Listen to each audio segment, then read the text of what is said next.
شهدت محافظة كركوك والمناطق المتنازع عليها خلال الساعات الماضية لە چەند سەعاتی ڕابردوودا پارێزگای کەرکووک و ناوچە جێناکۆکەکان ڕووداوی سەربازی و سیاسی بەخۆیەوە بینی ئەوەش لە دوای جموجۆڵی کتوپڕ و نائاسایی هێزە ئەمنیەکانی حکوومەتی ناوات بۆ دووبارە کۆنتڕۆڵکردنەوەی پێگە استراتیژیەکان و دامەزراوە سەرەکیەکانی نێو پارێزگاکە کە پێشتر زۆربەیان بە درێژایی ئەم ساڵانە و دوای بەجێهێشتنی لەلایەن هێزەکانی عێراقەوە لە ساڵی 2014ەوە لەلایەن هێزەکانی پێشمەرگەوە کۆنتڕۆڵ کرابوو. ئەنجامدانی ڕیفراندۆم بۆ سربەخۆی هەرێمی کوردستان لە عێراق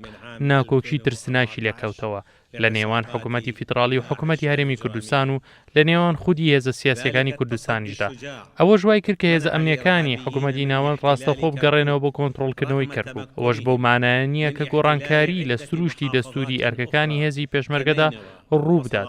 بۆ پێیەی بەشێکن لە سیستەمی بەرگری سەربازی نیشتیمانی عێراق. دەبێت هەوڵەکانمان بۆ ئەوە بێت لایەنە ناکۆکەکان بگەڕێنینەوە بۆ دیالۆگی بەپەلە و دڵسۆزانە لە پێناو چارەسەرکردنی کێشە سیاسی و ئیدارەییەکان چونکە هەر ئەو ڕوانگەیە دەبێتە بنەمای زامنکردنی مافەکانی هەموو پێکاتەکانی عێراق. تشكيلاتها من وحدات الجيش